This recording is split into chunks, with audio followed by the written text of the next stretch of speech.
नमस्कार मैत्रिणीनं, आज आपण करणार आहोत सुक्या खोबऱ्याचे पाकातील लाडू। आता ना हे ना मी तुम्ही घरी खोबरं किसून पण त्याचे पण लाडू करू शकता, सेम अशाच प्रकारे एवढंच प्रमाण घेऊन। पण मी ना हे रेडीमेड आपलं जे किस असतो का ते वापरून केलेलं आहे, ते डेसिकेटेड कोकोनट असतं का ते वापरून गेलेलं आहे। माझ्याकडे होतं म्हणून, तुमच्याकडे जर नसेल ना तर तुम्ही सुक्कं खोबरं घरचं किसून तुम्ही ते किस प्रमाण हेच घ्या आणि तसं पण हे करू शकता सेम ते अशाच प्रकारे। तर खूप छान एकदम मऊ सॉफ्ट होतात, खूप छान। आता उन्हाळा सुट्टी सुरू आहेत तर मुलांना खाण्यासाठी तुम्ही नक्की करा, त्यांना नक्की आवडतील दुपारच्या सुट्टीत ते खाण्यासाठी। इथे साहित्य काय काय घेतलंय तर हे विकत्रीचा खोबऱ्याचा किस आहे, तर 1 वाटी मी किस घेतलाय लाडूसाठी। हा जो ताटातला दिसतोय का यात नंतर आपण लाडू असा त्याला शेप देण्यासाठी गोलाकार गरम गरम असेल ना हाताने व्यवस्थित शेप देण्यात येत नाही म्हणून गोलाकार शेप देण्यासाठी त्यात घोळवणार आहोत असं आपण, म्हणून ते ताटातलं घेतलं आहे। ते शिल्लक राहते, फक्त थोडंच लागत आहे। आणि दुसरं साहित्य 1 वाटी किस घेतलाय, त्यासाठी अर्धी वाटी साखर घेतली, पाव वाटी पाणी घेतले आणि पाव वाटीच आपण दूध पावडर घेतलेली आहे।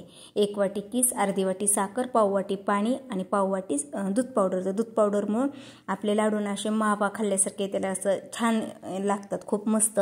तर इथं मी पाणी टाकून घेतले पातेल्यात आणि त्याच्यात साखर टाकून ना त्याला उकळी येऊन याचा पाक तयार करायचा। तर आता हे माझं प्रमाण कमी आहे, तर प्रमाण कमी असल्यामुळे ना माझा फक्त 3 मिनिटात पाक तयार झाला। आता तुम्हाला मी वेळेचं पण सांगते, आता तुम्ही जर एवढ्याच प्रमाणात केलं तर बरोबर 3 मिनिटात माझा पाक तयार झाला। तर पाक कसा करायचा, फक्त तार चालावी त्याची।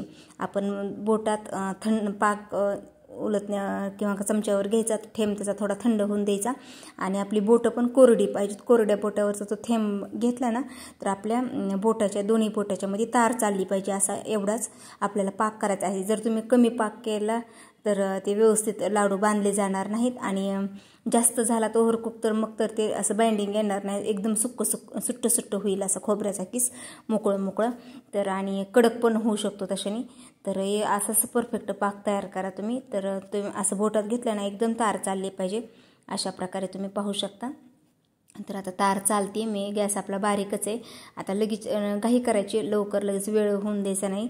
लगेच त्यात आपला जो किस आहे ना तो खोबऱ्याचा तो टाकायचा त्याच्यात आणि पटकन हलवायचं आणि किस टाकला की दूध पावडर आहे ना ती पण लगेच टाकायची आणि ते हलवायचं आणि जरा थोडंसं घट्ट गोळा होत आले आणि वाटलं आपल्याला ते पाक मुरला शोषून घेतला की खोबऱ्याच्या किसाने असं वाटलं आपल्याला की लगेच गॅस बंद करायचा, गॅस जास्त वेळ ठेवायचा नाही। जे फक्त किस आपला जो खोबऱ्याचा किस आहे त्याच्यात पाक पूर्ण असा शोषून घेईपर्यंत गॅस बारीक राहून द्यायचा आणि आपल्याला अंदाज आला की हो गोळा झालाय त्याचा तयार, असा अंदाज आला की आपण गॅस बंद करायचा।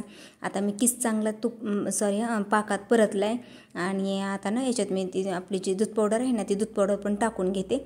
मला आता गोळा झालाय असं वाटलंय म्हणून मी अगोदर दूध पावडर टाकते आणि दूध पावडर टाकले की लगेच गॅस बंद करून व्यवस्थित मिक्स करून घेते त्याला। तर मी दूध पावडर टाकली, व्यवस्थित हलवलं। आता मला वाटायला ते मी आता गॅस बंद केला। आता पातेला खाली घेऊन व्यवस्थित त्याला हलविते, मिक्स करते, त्याला व्यवस्थित एकजीव करते आणि आता हे ताटातच काढून घेते मिश्रण, म्हणजे आपल्याला लाडू व्यवस्थित वळता यावे। तर गरम गरम हाताला चटका बसतं, थोडंसं कोमट होऊन द्यायचं, जास्त पण थंड होऊन द्यायचं नाही, थोडं कोमट होऊन द्यायचं, आपल्या हाताला चटका बसून असं वाटलं तर तुम्ही तुपाचा हात घेऊ शकता। पण खोबऱ्यात त्याचं अंगचं त्याच्यात तेल असतं भरपूर म्हणून मी हात तुपाचा वगैरे काहीच घेतलं नाही। थोडंसं हाताला चटका बसायला म्हणून थोडंसं जास्त भार देत नाही त्याला, नंतर थंड झाल्यास भार देते त्याचे व्यवस्थित जरा, म्हणजे म्हणून असं सुरुवातीला असं एकजीव करून असं ते आपले जे आपण सुक्कं घेतलं होतं ना कोकोनट त्याच्यात असं घोळविते, म्हणजे ते छान दिसावरून त्याला ते चिटकावं खोबऱ्याचा किस पण, म्हणून मी असं ते घोळवून केलं आणि असेच करून घेते। थोडी थंड झाली की मग दाबते त्याला, म्हणजे व्यवस्थित आकार येईल आणि होतील। आता गरम असल्यामुळे जास्त भार देऊन दाबता आले नाहीत, तर उगाच 1 मिनिटात लगेच ते आपलं झाले पण लाडू वळून। तर तेवढ्या 1 वाटीच्या खोबऱ्याच्या किसात माझे 7 लाडू झाले, तुम्ही पाहू शकता। मी घोळवून घेतले असं पूर्ण ह्याच्यात, त्याला आकार व्यवस्थित देण्यासाठी दाबून पण घेतले डबल व्यवस्थित त्याला। तर आपले लाडू तयार आहेत। मग कसे वाटले लाडू ते नक्की सांगा, आवडले असेल तर व्हिडिओला लाईक करा, शेअर करा आणि कमेंटमध्ये नक्की सांगा। आणि ज्यांनी माझ्या चॅनलला सबस्क्राईब केलं नाही ना त्यांनी माझ्या चॅनलला सबस्क्राईब करा।